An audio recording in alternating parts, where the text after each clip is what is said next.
আসসালামু আলাইকুম, hello everyone, welcome to my channel. দেশ এবং দেশের বাহির থেকে যারা আমার এই ভিডিওটি দেখছেন তাদের জানাই আন্তরিক শুভেচ্ছা। দোলা পরিবহনের বহরে যুক্ত হলো মার্সিডিজ বেঞ্জের নন এসি বাস। আসুন বিস্তারিত ভিডিও শুরু করা যাক।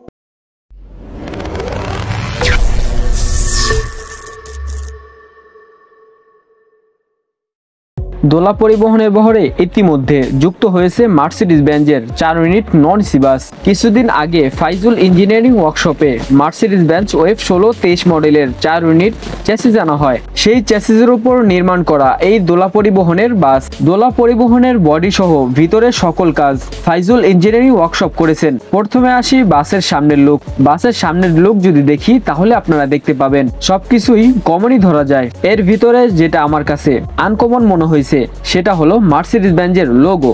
আপনারা দেখতে পাবেন বাসের সামনের দিকে মার্সিডিজ বেঞ্জের একটি লোগো ব্যবহার করা হয়েছে এই বাসটিতে। ডান এবং বাম সাইডে যদি দেখি তাহলে আপনারা দেখতে পাবেন সবকিছুই কমন। আনকমন বলতে কিছুই নেই বলা যায়, তবে তারা আনকমন কিছু করতে পারতো, যেমন পেন্ট স্কিল যদি আনকমন কিছু করতো তাহলে বাসটি আরো সুন্দর লাগতো।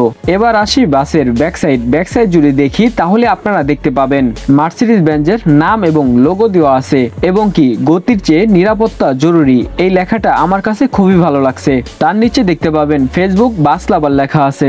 আপনি যদি আমার মতন বাস লাভার হয়ে থাকেন তাহলে বিডি বাস লাভার গ্রুপে অ্যাড হতে পারেন। এবার আসি বাসের ভিতরের দিক। ভিতরে প্রবেশ করলেই আপনি দেখতে পাবেন ড্যাশবোর্ডের স্টার্টিং এর উপর আপনি দেখতে পাবেন মার্সিডিজ বেঞ্জের একটি লোগো ব্যবহার করা হয়েছে।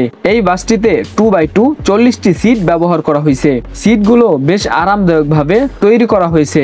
লাইটিং এর কাজগুলোও বেশ সুন্দর করে ডেকোরেশন করা হয়েছে, এবং কি বাসটি নন এসি থাকায় কিছুক্ষণ পরপরই ফ্যান ব্যবহার করা হয়েছে এই বাসটিতে। সব মিলিয়ে আমার কাছে বাসটি মোটামুটি আলহামদুলিল্লাহ ভালোই লেগেছে। আপনার কাছে কেমন লাগছে তা অবশ্যই কমেন্টে জানাবেন। আজকের ভিডিওটা এই পর্যন্তই। আমার ভিডিওগুলো যদি আপনার কাছে ভালো লেগে থাকে তাহলে অবশ্যই আমার চ্যানেলটি সাবস্ক্রাইব করতে পারেন। পরবর্তী ভিডিও আগে পেতে সাথে থাকা বেল আইকনটি বাজিয়ে দিতে পারেন। বিশেষ দ্রব্য ভিডিওতে থাকা যে সকল ফটোগুলো ব্যবহার করা হয়েছে এই সকল ফটোগুলো ফেসবুক থেকে কালেক্ট করা। যারা এই ফটোগুলো তুলেছেন তাদের জানাই ফরিদপুর বাস লাভার তরফ থেকে অসংখ্য ধন্যবাদ। আজকের ভিডিওটা এই পর্যন্তই। পরবর্তী নতুন কোন এক ভিডিও নিয়ে আপনাদের সাথে দেখা হবে। আল্লাহ হাফেজ।